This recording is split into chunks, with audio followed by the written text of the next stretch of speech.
If Trump manages to establish even a partial federal takeover of DC's local government under the justification of crime control, it could become a precedent he uses to justify similar interventions elsewhere. Here's the way that could unfold. Phase 1-DC. Special case. He uses DC's unique constitutional status, not a state under federal jurisdiction, as the test bed. He frames it as restoring law and order and bypassing the Home Rule Charter. This would require only limited legal maneuvering compared to seizing control of a state or city elsewhere.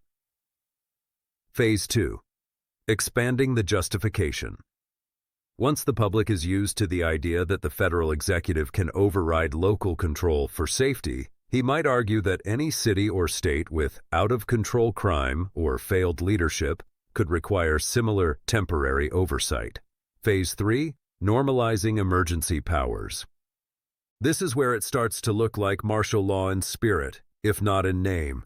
By invoking emergency or national security powers, the executive could justify increased federal policing, deployment of National Guard units, or restrictions on local governance. The key risk. The danger isn't just the takeover itself, it's the normalization of federal override without meaningful checks. Once precedent exists, it can be expanded with far less political or legal pushback. Historically, authoritarians rarely start with sweeping power grabs. They start with one example that makes sense to the public and then expand it until it becomes the new normal. Here's the blunt truth.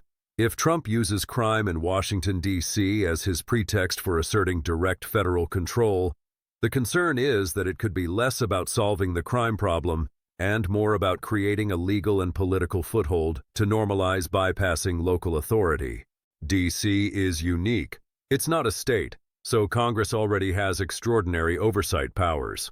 That makes it a tempting testing ground for executive overreach. If a president successfully assumes direct operational control of its government or police under the banner of restoring order, it could set a precedent for similar moves elsewhere, especially in Democrat-led cities. The risk here isn't just what happens to D.C., it's the potential for a proof of concept for federalized policing or even quasi-martial law in targeted regions. If crime statistics are manipulated or selectively publicized, he could manufacture justification for interventions in other cities by declaring them failed or in insurrection. That's why civil liberties lawyers, local leaders, and constitutional scholars are already warning that the real fight isn't over crime numbers. It's over whether we accept the normalization of federal takeovers of local governance.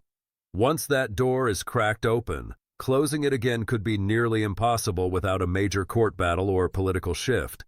If Trump used crime in D.C. as the opening wedge for federal intervention, the big question is whether it would be a contained, temporary measure or the start of a broader power grab. Based on his past rhetoric, his leadership style, and the constitutional tools available to him, here's how it could unfold. Hi, this Emma, throwing in another 2 cents, funny, using that term as it can't be paid because Trump has ordered that pennies no longer be made. All of our podcasts are based upon a post or commentary on We Cite Elephant in the inkroom.com. A written post allowed for charts and graphs that don't lend themselves to being read and making sense. Here I will give a verbal account of the chart near the end of our post. Imagine a scenario where a series of escalating steps could lead to significant changes in how power is exercised in the United States. Let's walk through this progression step by step, exploring what could happen, why it matters, and the risks of further escalation. First, a targeted takeover of Washington, D.C. could occur. The federal government might federalize D.C.'s police, replace local leadership, and suspend city control, all under the guise of restoring law and order. This matters because it sets a precedent for bypassing local government authority. The risk is that it establishes a legal and political justification for further interventions in other places. Next, this approach could expand to other cities, like Chicago, Philadelphia, or Atlanta. Emergency declarations might be issued, citing rising crime rates, but the selection of cities could be politically motivated. This matters because it blurs the line between genuine crime control and partisan enforcement. The risk here is that it could normalize selective federal intervention based on political agendas. The third step might involve creating a federal security force. The Department of Homeland Security, Department of Justice task forces, or even military units could be deployed in urban areas. This is significant because broad-scale federal policing is rare and highly controversial. The risk is that public acceptance of such measures could lead to a permanent federal presence in cities. In the fourth step, the government could invoke the Insurrection Act, claiming that civil unrest or political violence justifies deploying the military within U.S. borders. This law allows the federal government to bypass state governors and legislatures. The consequence is serious. It opens the door to conditions resembling nationwide martial law without formally declaring it. The fifth step could bring what's called soft martial law. This might involve controlling protests, restricting media access, imposing curfews, and limiting the right to assemble, all framed as necessary for public safety.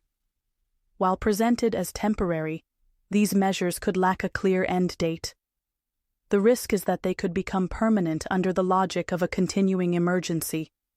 Finally, the sixth step could lead to a consolidation of power. The government might redefine domestic threats to include political opposition or even journalists. This destroys checks and balances at a practical level, moving the country from crime control to authoritarian rule. The risk here is a fundamental shift away from democratic governance. This progression, from a single city takeover to a redefinition of power, shows how each step could build on the last, creating a pathway to centralized control with far-reaching consequences. Back to Dad. Why this isn't far-fetched past behavior. Trump has already floated ideas of sending in the military during protests and praised leaders who used harsh crackdowns. Legal mechanisms exist. The Insurrection Act and certain emergency powers are broad enough to be abused if courts don't act quickly. Psychological strategy. Framing the moves as temporary safety measures makes them easier for the public to accept. Weak local defenses. D.C. is not a state, so it has fewer legal protections against federal takeover. Once Trump succeeds in even a small victory, it will become increasingly difficult to take control away from him and give it back to the people, where it belongs. This is not a time to take a nap and see where the pieces fall. No kings, make that your mantra. No kings.